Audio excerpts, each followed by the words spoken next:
Welcome to Guess the Year. I'm the host. My name's Mike. Today we've got 5 deadheads from around the country competing for a prize pack provided by Tasty Waves Dyes and a spot in next week's show. Tasty Waves Dyes is run by Dave, a former runner-up on Guess the Year.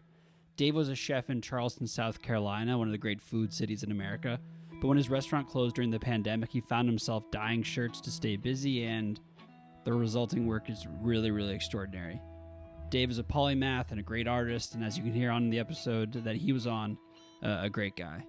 It's tastywavesdyes.com. Check out all their links in the show notes. They do all kinds of apparel, some dead stuff, some not. A lot of good Carhartt stuff. Every time you post a photo on Instagram, I'm kind of blown away. Tasty Waves Dyes. As always, our prize pack provider was handpicked by Mason, aka From the Lot. Thanks so much to Mason and Dave both. All right, here's how the game works. We'll play the first part of a Grateful Dead live track, and each contestant will use the messaging system to silently guess which year their performance is from. Contestants, who are all in video chat to prevent any possibility of cheating, can submit their guesses at any time during the clip or in the 10 seconds after it concludes. Whoever is furthest from the correct year is eliminated. The last 2 deadheads standing will have a best of 3 series to determine a winner. We've got our returning champion Todd here with us, and we'll meet the rest of the deadheads in a moment, but first, let's hear the first song. Without further ado, The Grateful Dead.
The guesses are in. Mississippi Half Step Uptown Toodaloo at the Orpheum Theater in San Francisco on July 18th, 1976. On the final show of the band's 6-show, 7-night run at the Orpheum, audience members were provided a glass of champagne for a surprise toast to the band. The July 17th show was also the centerpiece of Dave's Picks Volume 18. Shout out to Dave Lemieux.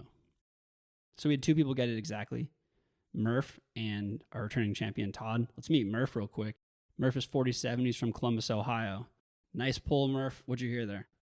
Well, it was tough. It seemed like kind of a funky recording. I don't know if that was an audience or what that was, but I tend to feel like I go a lot on just kind of the ambient sound of the recording, and 76 recordings to me always sound a little bit flat. In fact, sometimes I feel like I don't listen to as much 76 because of that.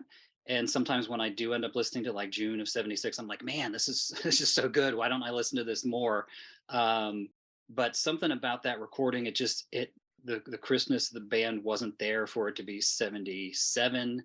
And Jerry's vocals in 78 are just so distinctive. You get more of that growl and more of that kind of recovering from the laryngitis. And to me, it was kind of a stab in the dark, but you got to play the game. And so I know, I don't want to go wildly in any direction. So 76 felt like, it was kind of what my gut was telling me, but it also felt like a safe pick, honestly. So that's what I went with. Perfect. Nice, Murph. Welcome. Todd also guessed 76. Todd is our 3-time returning champion. He is 52 and he's from Wilmington, North Carolina. Todd, what'd you hear there? I definitely agree with Murph's breakdown of what he heard. There's definitely a flatness to 76. It's like everything is really compressed and it lacks some dynamics. Everything is loud, if you will. And that was a kind of an odd sounding recording overall. Bob was really, really loud in the mix. And again, kind of a flat, really compressed sound. The vocal was definitely not the wall of sound. It didn't have that dual mic quality that we've talked about a few times. And then Garcia's guitar, very nasally. This is a big change in equipment.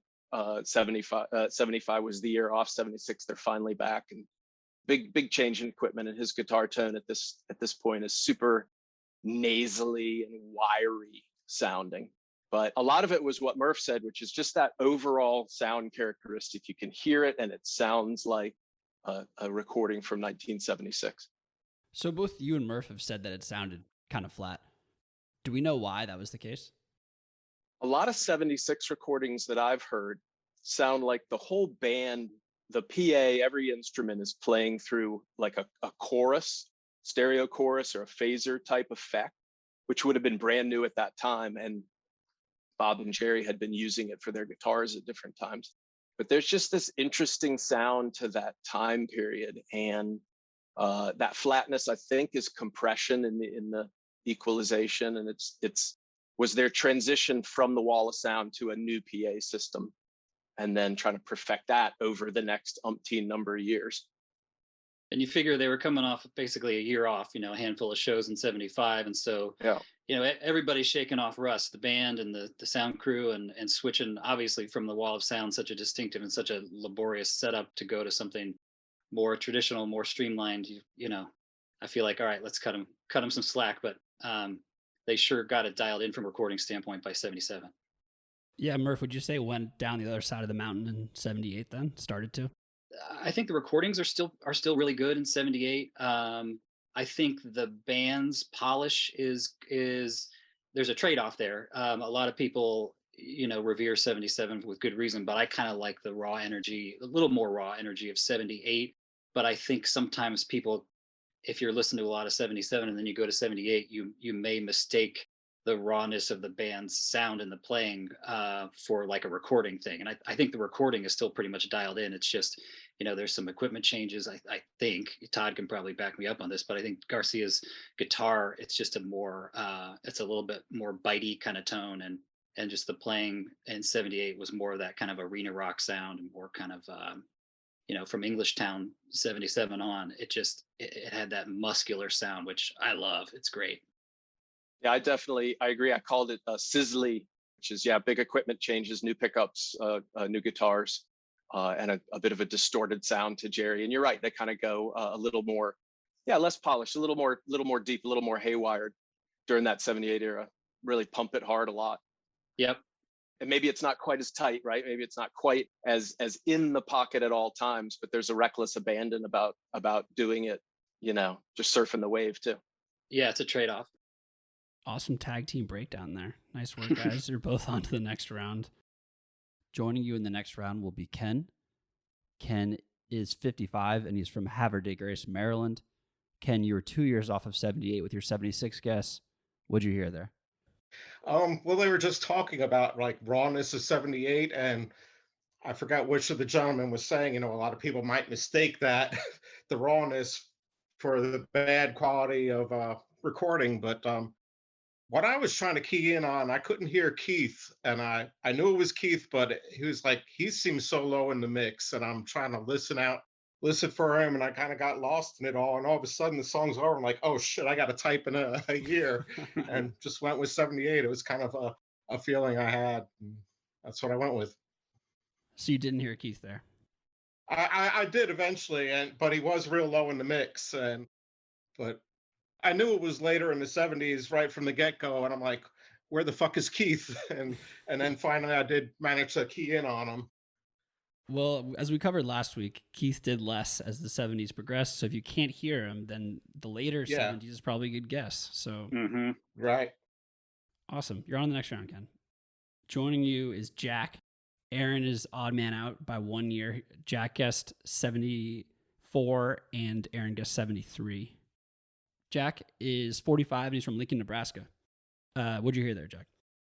Well, I spent way too long trying to remember when they started playing half step, and I got caught up on that. And then I was like, okay, I got to go with something. And my first thought was 76, and then I was like, I don't know. I think I'm hearing a lot more Phil in this than the way I usually listen to shows, and so that kind of threw me off a little bit. And I was like, maybe it's Wall of Sound, because I always hear Phil better on Wall of Sound shows. Like they were talking about the lyric, like the vocals don't sound the same as a 74 show, but I kind of forgot about that. Yeah, the last minute I went 74. So what would you attribute your initial gut reaction 76 to? It sounded later 70s. Like I just throw on the Sirius XM app, and I'll just listen, and then I won't look at my phone until I take a guess, and those are all, everything on there is 77, 74, 72, just about. So maybe that threw me off. I don't know. I don't know if any of y'all heard this today, but at 9 a.m. Eastern time, when I pulled into work, I played Guess the Year on Sirius XM, and they played a Sugar Mag. And I listened to it for about as long as Mike plays a song, and I heard it out, and I thought, okay, this is going to go with 1971 here. And I look up and it says 1982. Yeah. And I'm thinking to myself, I'm a goner tonight. I've lost it. It's all over. And then guys, we may have a window tonight. We may have a window. I listened for another 2 seconds, and I realized that they were wrong, and looked it up on my phone real quick and played the Sugar Mag real quick. And it was 1972. So I was off by, 1 year. Okay. Never mind, Murph. Todd. Oh my God. Todd reigns my supreme. God. Oh man, he made you guys Crazy. pulled the rug the out. prize pack now. We're like the Washington Generals here. It's like it's the Todd show, and the Washington Generals are just sacrificial lambs. Look out, man! You're gonna get deep pants. I'm game. I thought you'd like that story. That story. Love that. Aaron, 1 year off the next round pace. You guessed 73. Aaron is 52, and he's from Eugene, Oregon, by way of Lincoln, Nebraska. Aaron, sorry, you're eliminated. What'd you hear there? What did I hear that? Well, yeah, I had troubles hearing. Not a lot of Keith. So, and then I think the I think the tempo. I fell on the wrong side of the fence based on tempo, and so then I started, was in my head, and I was thinking maybe Keith, a little bit of tentativeness perhaps. So you run the website gratefulweb.com. Right? Yeah, I'm part of gratefulweb.com. Yeah. There was officially in 1995 two brothers, Mike and Barney Moran, started the Grateful Web in Boulder, Colorado. And I met Mike in Lincoln, Nebraska, at the University of Nebraska. And so we bought that domain and actually built Grateful Web. Was a thing in 1995, and it was a community website. And it's grown into a pretty significant music magazine with articles and reviews, photography, videography. And so you started the site in 95. How did you get into the dead? How did you get to that position where you're starting at gratefulweb.com? Oh, yeah. Well, me personally was my babysitter, my next door neighbor, the girl next door, who was probably 4 or 5 years older than me. I don't even know exactly how old she is. But anyway, she figured out the Grateful Dead in 86, right? 1986, I would have been 15, 16 years old. And she made a ruckus. Her mom hated it. They had a blowout argument in the parking, in her front yard. And their friend showed up in a bus. She jumped on the bus and took off. Amazing. No way. So I was like, what was that? And I think that was the whole touch head thing. And my buddies, college buddies in like 91 put me through the roof, but and at which point I played the song Tennessee Jet on a tape player probably 50 times in a row. I would literally hit stop and rewind. So that was kind of my trajectory. But then later on, we bought the domain, and kind of a brainchild of this college buddy of mine, Mike Moran, and we started growing to that site. And it's always been a non-making money-making thing. So people like that too. So well, thank you for the site. I mean, I go there occasionally, and oh, cool.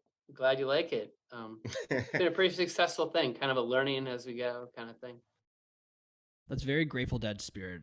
The Yeah. Grateful Web, DIY Yep. ethos, just Yeah. very punk rock. Cool. Thank you very much. Thank you. Yeah. Yeah, and good luck to all of you guys. Yeah, thanks, Aaron. Murph, Ken, Jack, and Todd are on to the next round, one step closer to the Tasty Waves Dies prize pack. Let's play the song.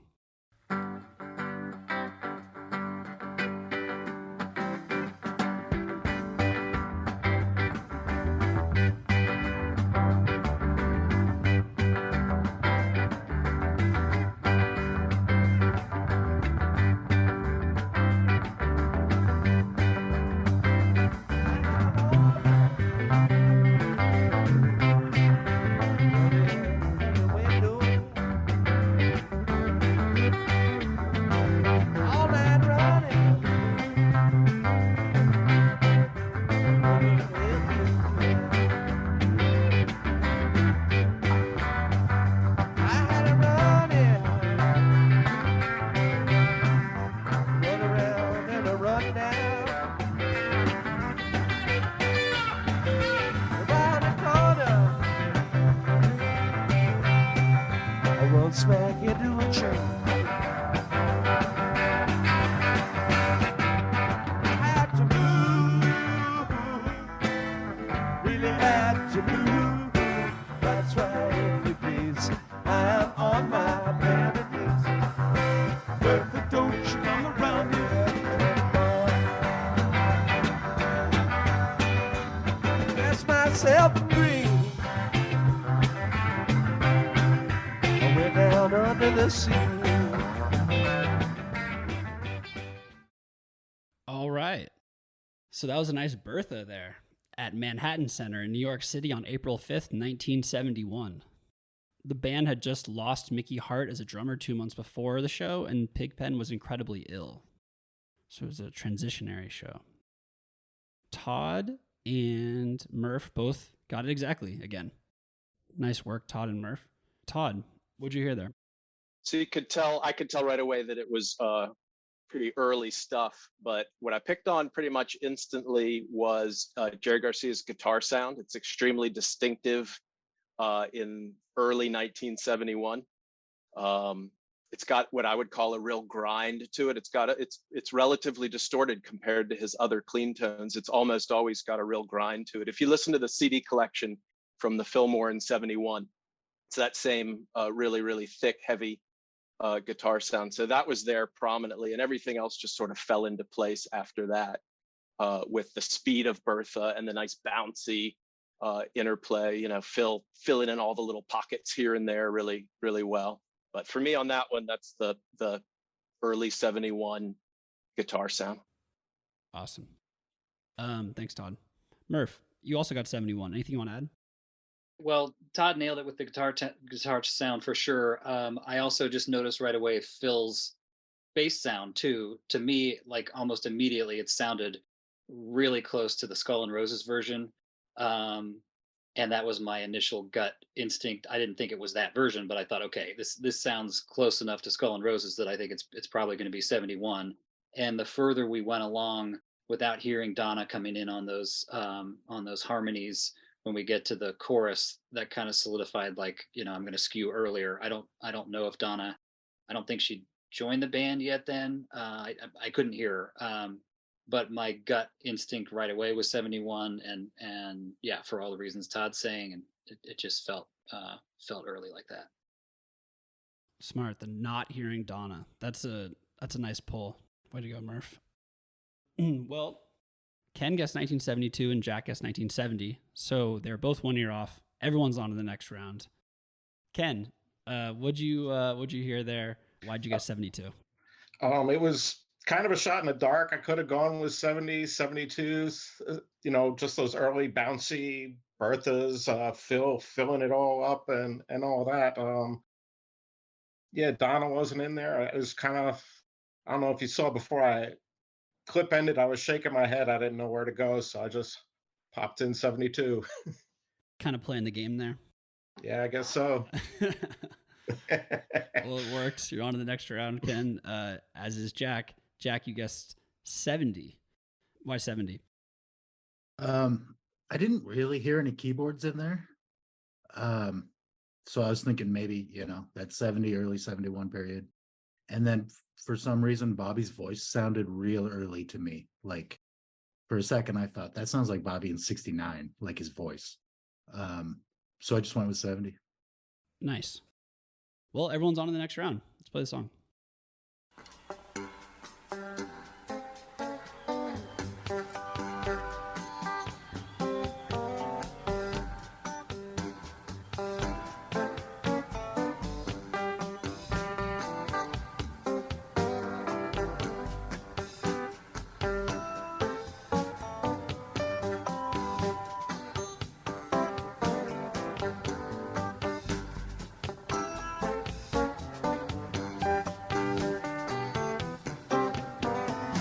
Everyone around, sailing up and down,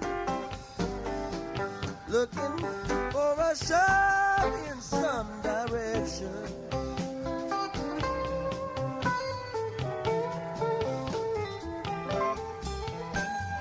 Started from the top,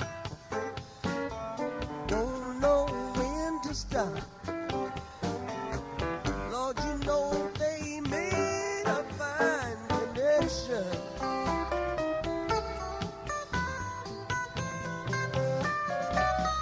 They love each other. Lord, you can see that it's true. Lord, you can see that it's true. Lord, you can see that it's true.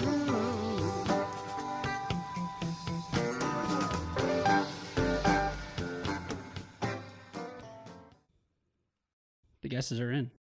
It was They Love Each Other at Baltimore Civic Center on April 19th, 1982.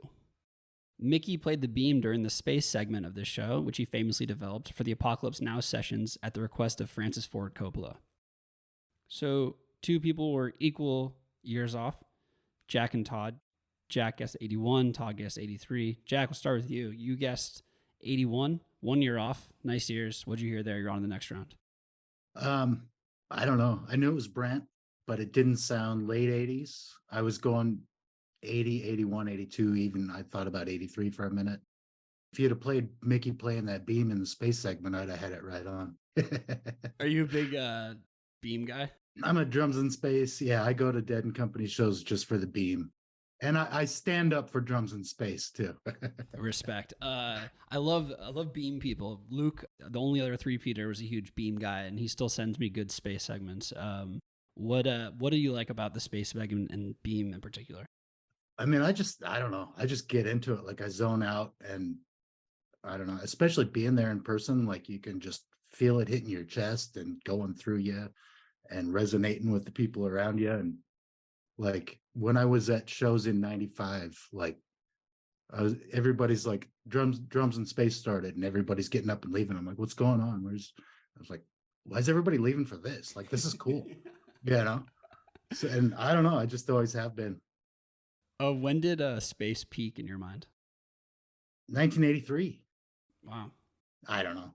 At some point, that's kind of a joke with me and my friends. I don't know why I started saying it, but I was like, yeah, 83 space is the best. And so they're like, oh, which one? And so now I've like spent the last few years trying to prove it.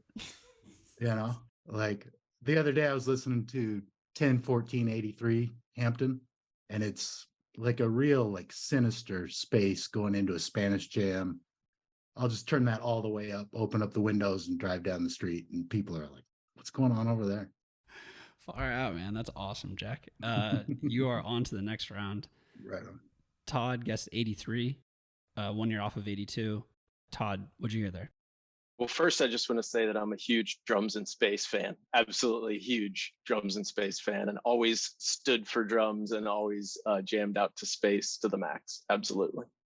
I guessed 83. I heard Bob Weir playing some real high notes, real harmonic-y notes, and he didn't have a whammy bar yet, so he wasn't making them go wow, wow, which he started in 84. So I sort of put an upper limit on that. But also, Garcia didn't sound like he does in 84 and 85. And so I started to think backwards a little bit.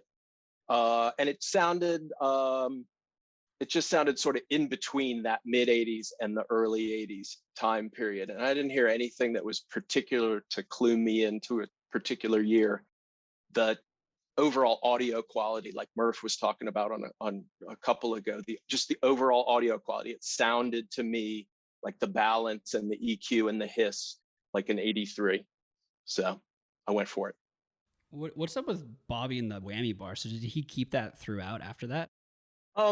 He played a guitar with a whammy bar for a long time after that. He plays some hardtail guitars now and doesn't mess with the whammy quite as much. But yeah, 84, 85, certainly 87, tons, he hit something and then it would just go wham, just hit it once, sort of. He didn't like Eddie Van Halen it where he was doing all sorts of crazy stuff, but he hit a chord and then it would just sort of go wham in classic Bobby style. Awesome. Do you have a take on Bob's use of the whammy bar?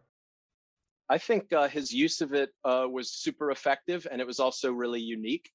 A lot of people were using them at that point in time and still are to do all sorts of different cool stuff.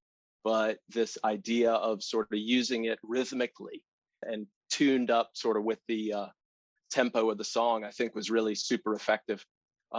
Listen to some fall 85 shows. And you can hear it really well. The Greek in the summer of 84, and it's all over the place. Yeah, he kind of went crazy with it as soon as he got hold of one. Shiny new toy syndrome there. Yeah, totally. Cool. Right on, Todd. Thanks. You're on to the next round. And Murph will be joining you. Murph guessed 85. Ken guessed 92. So yeah, Murph is on in the next round. Murph, why 85? Oh man, I have to admit that for me, sussing out between 82 and 86 that is my absolute weak spot. I probably shouldn't admit to that. But it's what I've listened to probably the least. And it also, I think it's the most samey. I think the big distinctive thing for me, I'm not a musician. I'm not as much anywhere near an equipment guy like Todd is, but the big differentiator is Jerry's voice, and I just I sort of whiffed on that. Thanks, Murph. Ken, 92. Sorry to see you go. What'd you hear there? Well, wanted to think 80s, early 80s, but Brent's sound, it sounded like a much better sample or what. And then I started thinking, okay, well, maybe this is 90s, but Jerry's voice is pretty good. I don't know, but I got clicked on the early 90s, and then the harmonies came in. I didn't hear Brent. I'm like, let's go for it. And that's where I went. Ken, how did you get into the Dead? Well, growing up, the Beatles were deities in my home. Being a rebel, I listened to a lot of Pink Floyd at the time, as a certain teenager does in the 80s. You can picture what I looked like back then. WNEW in New York had a program, Saturday Morning 60s. I'd listen to it all the time, and they played St. Stephen and the 11 from Live Dead, and all of a sudden, that made sense to me. Then, interestingly enough, I took a deep dive into the studio stuff, even though it was a live thing that turned me on. Got to college, met some other heads, and they laid some tapes on me and all that. And things didn't really take off until E-Tree came around, and you could just, had access to all these pristine recordings and whatnot. And that's when I really took the deep dive in. So that's where I came from, and that's where I am. Well, Ken, you're the man. Thank you so much for coming on, and yeah, appreciate it. Yeah, thanks so much for having me, and take care, guys. Thanks, Ken. See you, Ken. Okay, Jack, Murph, and Todd are competing for 2 spots in the best of 3 series to see who wins the Tasty Waves Dies prize pack provided by our good friend Dave. We love Dave and love it. Tasty Waves Dies. So, all right, let's play the song.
Look where the river's in, where the river starts. Everything that's in you feels to be your fault. Never give your love, my friend, unto a foolish heart. To a foolish heart. Okay, the guesses are in. It was Foolish Heart at Boston Garden on September 24th, 1991. Garcia said of the 1989 song, "Nobody's playing chords in the song, not anybody. Everybody's playing lines, and the lines hook up and tell you everything you need to know about the harmonic content of the song. You don't wonder where it's going. It's so beautifully designed. It's like a clock." Todd got it exactly, 1991, but Jack and Murph both guessed 1992, so everyone is on to the next round. Todd, we'll go to you. You nailed it, 1991. What'd you hear? So I got to tell you, that was I was not at all sure about that. I first wrote down 1986. It sounded like the tapes from Alpine, the audience tapes from Alpine in the summer of '86. The second set, One Night, starts with the Foolish Heart and the wind is blowing. And it just sounded like that tape. There was wind. It just didn't sound clear at all. It sounded like the wind was blowing. But I pretty quickly picked up on Vince's keys. And then Phil's bass didn't sound like the mid 80s at all. It sounded really thick and chunky and sort of soupy. I was going to say 1990. I was going to say 1992. And I just plunked right down in the middle at 1991 on that one. Cool. Thanks, Todd. Yeah. Murph and Jack both guessed 92. Murph, what'd you hear there? 1 year off. Well, yeah. So I did hear it. My first instinct was that's Vince, but I couldn't tell. I'm like, is that Vince? Is that Brent? I don't know. I was leaning towards Vince, and then I was able to hear some piano in addition to what Vince was playing. So of course, then I'm thinking 91. But then I just had this instinct based on kind of the bass sound. I feel like as the 90s went along, Phil's bass sound got a little bit kind of more prominent and more just kind of, amped up a little bit. And to me, it had that quality. So I was like, you know what? Mike's the host. He can't just always, for every Bruce show, it can't always be 91 because there's fall of 90, where it's Bruce and Vince. And then there's spring of 92. There's probably 15 or 20 shows in the spring of 92 where Bruce was playing with Vince too. And so I just went on a limb based on feeling like, well, it's too obvious to be 91. And I was like, you know what, if I'm going to go, as you get deep into this game, there's more of a premium on being right rather than being close. And so I was like, you know what, screw it. I'm going to go with 92. And I'm glad that Jack was probably thinking similarly. So we're all surviving to play another round. Playing the game, playing the host, respect. And I did play a Bruce 1990 like 4 weeks ago. I'm pretty sure. Okay. But I did throw it in there, but I know what you mean. I do a lot of 91s. Jack, what'd you hear there? Anything you want to add? That was kind of along the lines I was thinking. I don't listen back to the podcasts in order, but the last one I listened to was a Bruce show. There was a Bruce show from 91. And so I thought, I don't know, maybe it's 92 this time. But right at the beginning of that, like right off the bat, I was thinking 89. And then I was like, no, that's definitely Vince in there. And then I was trying to decide if I heard Bruce or not. Kind of thought maybe I did. Jerry's voice came in and I was like, Jerry's voice sounds rough. Let's go a little bit later. So. Wow, you guys both thought the same thing. You thought I'd be more creative than I am. I was like, learned your lesson there. Yeah, Jack's point about the voice too. I forgot to mention that, but that skewed me a little later too. Right on. Well, everyone's on to the next round again. This is a really good match. Let's play the next song.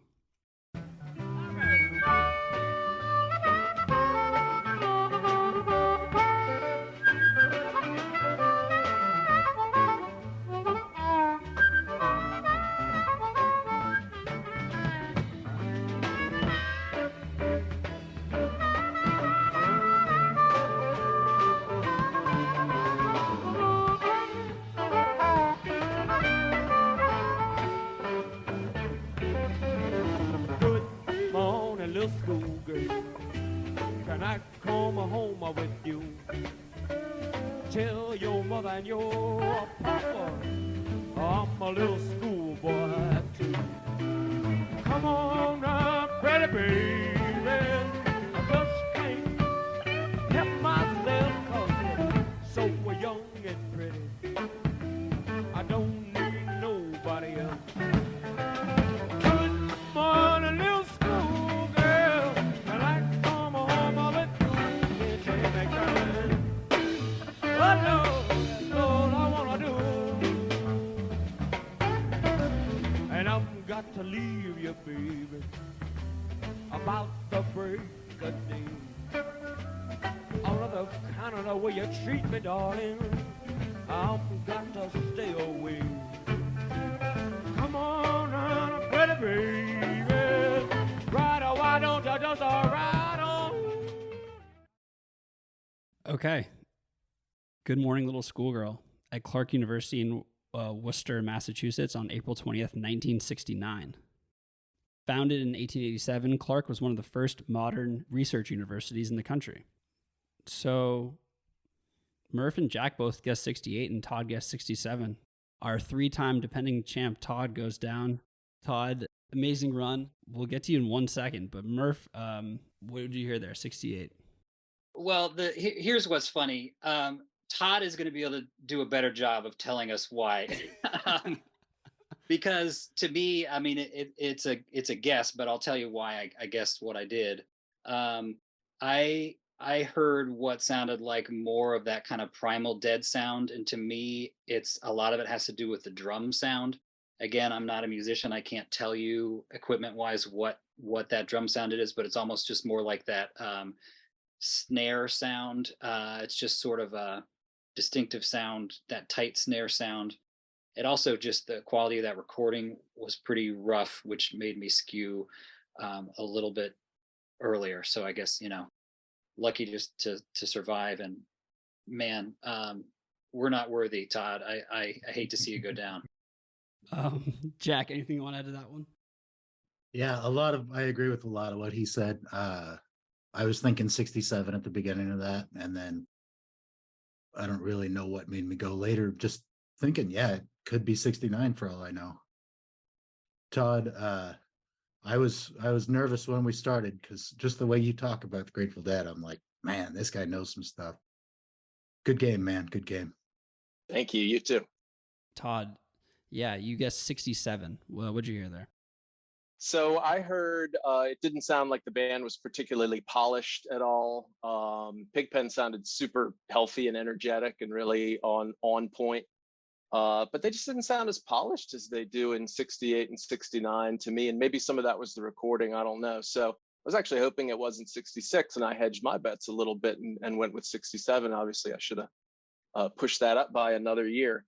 But yeah, all about that sort of trying to figure out Primal Dead going up to Live Dead and that progression. And that one just threw me off.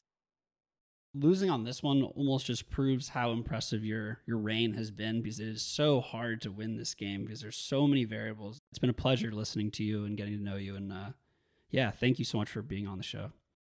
Yeah, thank you. This has been really just the most fun thing that I've done in decades. The chance to just talk about my absolute favorite hobby for the past 30 years, Grateful Dead, combined with music and music equipment and audio, and then to meet everybody as well. Emails that I have going on with some of the folks that have been on the show. Yeah, super fun. I appreciate it, Mike. Really just simply appreciate the chance to be on here with all these great folks. It's been a lot of fun.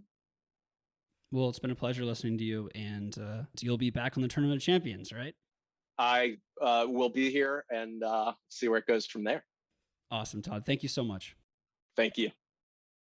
Well, Murph and Jack are on to the final round, best of 3 series, to see who wins the Tasty Waves Dies prize pack. Let's play the song.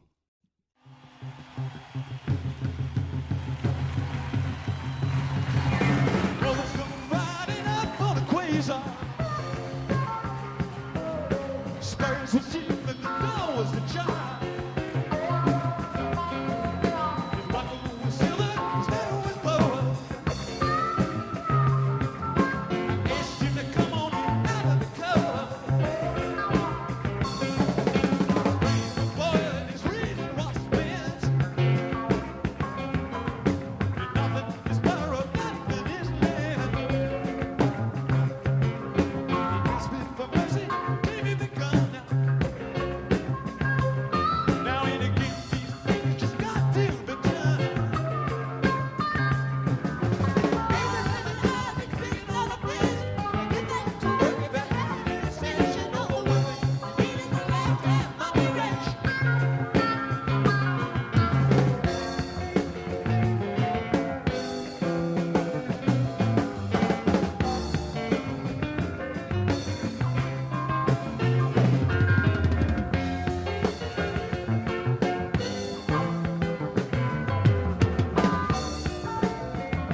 right, the guesses are in. Greatest story ever told at Winterland on October 18th, 1974.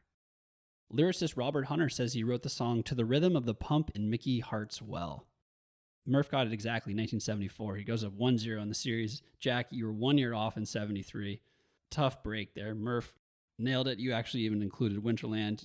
Did you recognize that show? I didn't recognize that show specifically, but there's that ambient sound of those Winterland recordings. It's almost like the crowd is kind of dialed into the mix more than your typical soundboard recording. And honestly, I absolutely love that sound. And right away I heard just one drummer, and Bobby's voice just sounded, pre hiatus. Yeah, it sounded good. I really liked it, and it had that distinctive sound for me. Nice work. How'd you get into the Dead, Murph? So I've always been kind of a musical omnivore. I listen to a ton of music. Obviously I listen to a ton of Dead, but I listen to a ton of music. And I graduated high school in 1993. I remember when Touch of Grey came out. I was more of like a classic rock fan, listening to, Rolling Stones, Springsteen, Pink Floyd, and, more kind of current stuff for them, U2, REM kind of stuff. And I really was a Dead skeptic for a while. I remember, everybody liked Touch of Grey. Everybody liked, the songs you heard on classic rock radio, but I never went deeper. And then in high school, when people were starting to get into the Dead, I was like, I don't know, those hippies, they're just, in for the party. But, you go away to college, your mind starts to open up a little bit. And I have to say, so my then girlfriend, now wife, would go to see the Dead every year at Buckeye Lake. She loved the scene, she loved the music, and so I started to get a little bit more of an open mind. But then the thing that really did it for me, my summer after freshman year of college, I was working in the mailroom at a law firm, and a guy a few years older than me was a Deadhead, and he must have seen some sort of, he was like the Deadhead Jedi, and I was like the young Padawan. And Dave Hauserman, if you're out there, he moved to Colorado a while ago, but I'm gonna have to find him on Facebook and send him a link to this show. But Dave was just awesome. He brought in tapes for me. He gave me 5/8/77, 7/8/78 Red Rocks. He gave me more recent stuff too from the time. I remember him giving me like a Charlotte Coliseum show from like 92, Frost Amphitheater stuff from 89. And just, he was pumping me with these tapes. And, you're working in the mailroom and there's just a lot of time to kind of BS. And we just would sit there and talk about the Dead. And, that did it.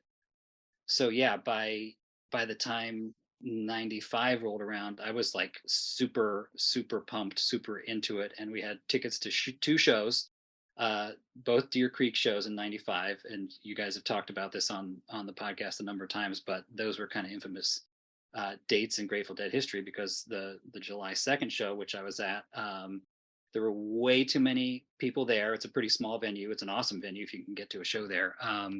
But there were so many people there that didn't have tickets, and they ended up crashing the gates. And if you listen to the audience tape now during Desolation Row, you can hear when it happens. All of us on the inside saw people streaming over the fence. And I think there was just this sense of like, kind of gratitude for these heads who were struggling. They didn't have tickets and they were able to get in. And so you can hear the crowd cheering for these guys.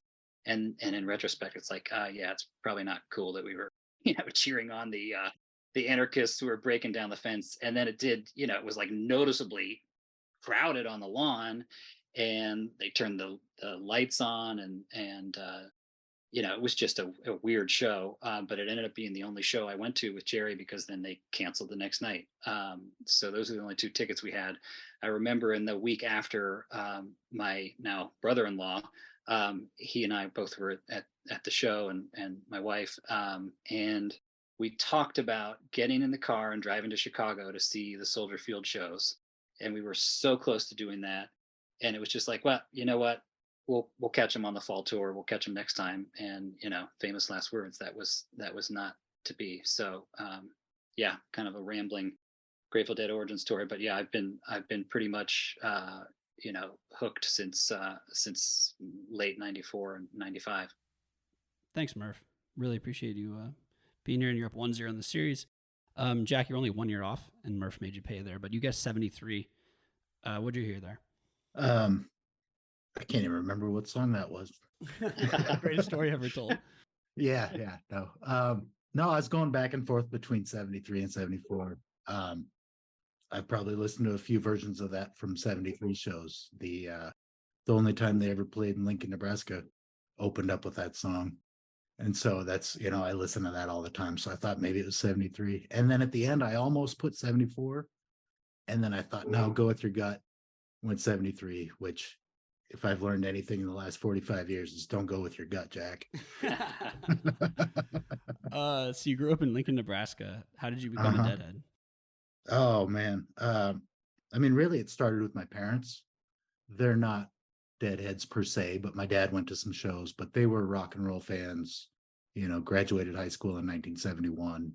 And they were into, if there was something cool in the early 70s, they were into it, like, I mean, the normal stuff that, everybody knows, Hendrix and the Beatles and Crosby, Stills and Nash. But I grew up listening to like Quicksilver, New Riders, Rory Gallagher, It's a Beautiful Day, like all that kind of stuff. So 7th and 8th grade, I went into my gangster rap phase, like that's all I listened to. And came out of that, got into, 9th grade and then high school. And I started seeing the kids around with the Grateful Dead shirts. And I was like, hey, I know that band, what are you guys into? Like hanging around with them, doing the things they were doing. And then I met the kids who wore the Grateful Dead shirts and listened to the music. And so I started hanging around with them. So then spring of 95, I was 17 years old. And my buddy was like, hey, let's try to go down to Memphis. Let's drive down to Memphis. They're playing at the Pyramid Arena. We'll go to those shows. And I was like, all right, yeah, cool. I don't know. Let's see if we can make it happen. And both of our parents were like letting us go. And we're like, all right, yeah. And then we both got in trouble for something. I think I might have gotten suspended from school, or I don't even remember what happened. So we weren't allowed to go. Like both of us were like, nope, you're grounded. You can't go. So like that morning, like I left for school, like, okay, going to school, but I had packed a bag and put it out my window, grabbed that, walked over to my friend's house. My buddy Zach picked me up and we drove to Memphis. And I left a note on the back of my bedroom door. Mom and Dad, I know I'm not supposed to go, but I really think this is going to be a learning experience, and, the whole thing. So we drove down to Memphis and didn't get in the first night, but April 2nd was my first show. We got in that night. We promised each other we would never tell anyone how much we spent buying tickets from a scalper. It was just amazing, just being there around the people. Even that first night we didn't get in, just being on the lot, being around the people, like these are my people. Went back home, graduated that year. I knew some people who had been on tour the summer before, and they asked me if I wanted to go on tour. And I was like, well, yeah, of course. And I didn't even ask my parents. I was just like, I graduated from high school. I can do whatever I want. I'm going. And my mom's like, yeah, of course you are. We know. Just be careful. So I went East Coast Tour 95. I saw 9 shows out of that. I was at that Deer Creek show. I was not inside. I was out in the lot. I remember seeing everybody running up there. I don't know. I was probably, who knows what I was doing in the lot. I'm like, oh yeah, look at that. And I was at that last show in Chicago. On the way home, we were talking about trying to get tickets for fall tour, stuff like that. So it's a funny connection between you guys there. The almost going to the last show, seeing the last show, being at Deer Creek. It's awesome. It's pretty cool. Yeah. All right. Let's see what happens with the game. Let's see who gets Tasty Waves Dies prize pack from our pal Dave. Let's play the song.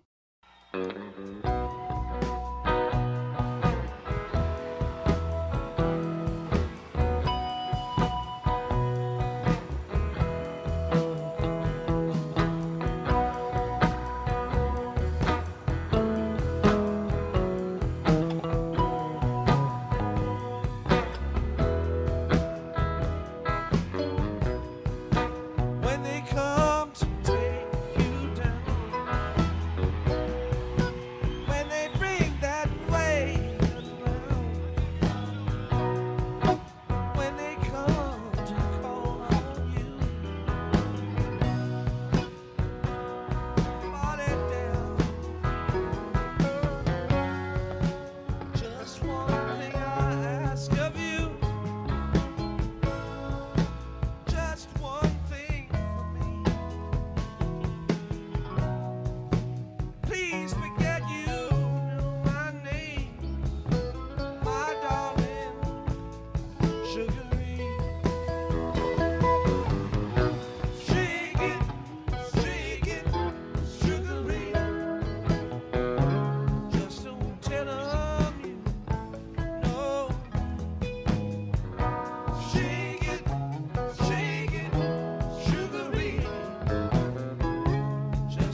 Sugaree at the Sportatorium in Pembroke Pines, Florida on April 7th, 1978. The Sportatorium was essentially an airplane hangar made of concrete. It had a steel roof, asphalt floor, and no air conditioning. All right, so Murph guessed 77, Jack guessed 79. Nobody gets the point. Murph, 1 year off of 78 was 77. What'd you hear there? Well, it sounded familiar to me. I don't know that I really know that show that well, but there was like a familiarity there. And I don't know, like a lot of people, I've probably listened to, more Sugarees from 77 than any other year. It had that tempo that was familiar. So I just thought, you know what, I can't really say that this recording sounds distinctively like a 77 or that the band's, I was shaky on the guess, but I'm not shocked that it's not 77, but yeah, that was my best guess. Yeah, only 1 year off. Jack, 79. I think that was sort of it could have been 77, 78, 79 for me. And that was sort of just trying to get exactly right. Like if it is 79, then maybe he'll be guessing too. And so we'll see what happens. They don't name places like the Sportatorium anymore, though. That's for sure. No. Yeah. Yeah, I saw that. I was like, I thought I was like seeing double or something. I was like, the Sportatorium, like how many T's are we talking here? Well, same situation. Murph is up 1-0 in the series. He needs one to win. Jack needs one to tie it up and force a game 3. Let's play the song.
All right, the guesses are in. Blow Away at Rich Stadium on June 16th, 1990.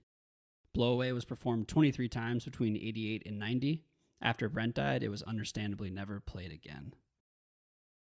Murph is the new champion of Guess the Year. He guessed 1989. Jack guessed 1986. Murph, not an easy path to become champ. Some might say the hardest path ever to become champ, actually. Congratulations to you.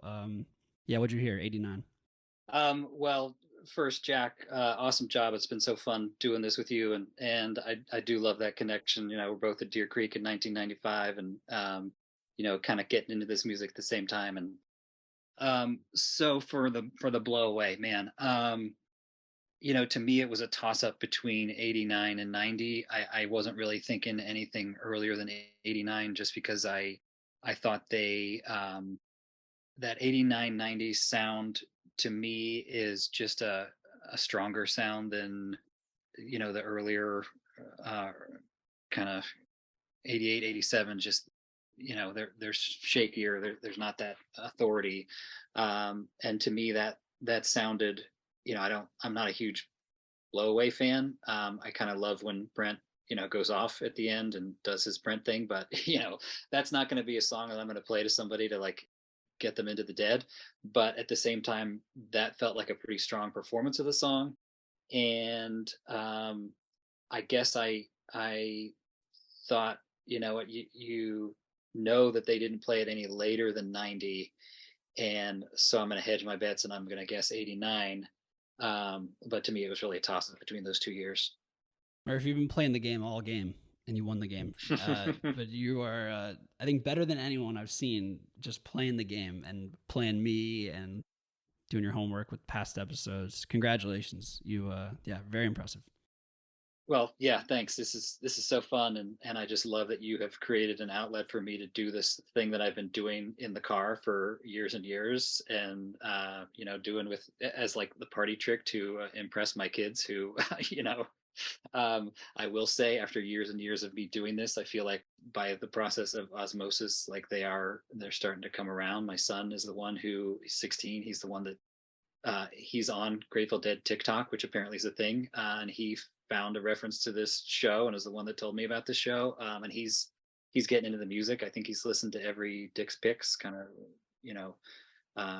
volume 1 through volume, whatever it is, 36. So he's into it. My daughter, she just ordered a Steal Your Face sticker to slap on her ski helmet. She loves the kind of the vibe too. And hopefully she'll be getting into the music too. But yeah, so just you giving us this outlet to do this thing that we love to do is just so awesome. I love the podcast. Thanks, Murph. Appreciate that. And I'm sure the TikTok that your son saw was Ethan J. Rosenberg's TikTok, who was on the show and has been making posts about it in a arena we are not in. So thank you, Ethan. Shout out, and I'm glad that his post led to you being here, Murph. Really appreciate it. Jack, good run. You guessed 86. No, I was thinking it was early. Towards the end of that, I thought, now Jerry's guitar sounds later 80s, and I just kind of went 86. Could be in the middle. Good game, Murph. Yeah, good game for sure. Yeah, it's been fun. This was a lot of fun. Yeah, there's a lot of ways to listen to the Grateful Dead. Guessing the year each time you hear a song come on is one of them for sure. Yeah, well, thank you guys all for being here. Really appreciate it. Subscribe to Guest of the Year on Apple Podcasts and Spotify. For all the show links, including our new YouTube channel, go to guestoftheyear.net. And if you want to be a contestant on the show, sponsor the show, or make comments and ask questions, email us at guestoftheyearshow@gmail.com. Thanks so much to Tasty Waves Dyes for doing the prize pack. Dave, again, you heard his story at the beginning, but he just started doing it, I guess, like how anyone does anything, but you sure wouldn't think it, judging by his dyes. He's a good guy, good dyer. Thank you so much for doing this, Dave. And thank you to Mason for tapping Dave to do the prize pack. Mason, aka @FromTheLot on Instagram. He curates all of our prize packs, and yeah, thank you, Mason. Thank you also to Dylan, who draws the posters. Thank you so much for listening. For the fun facts, I relied heavily on Dead.net, Dead Disc, and Grateful Dead of the Day, and their commenters, so thank you to them. Thanks to the amazing tapers whose recordings made this show possible. Congratulations to our new champ, Murph. And to other contestants, thanks so much for playing, and remember, it's all one song anyways. And I bid you good night, good night, good night. And I bid you good night, good night, good night.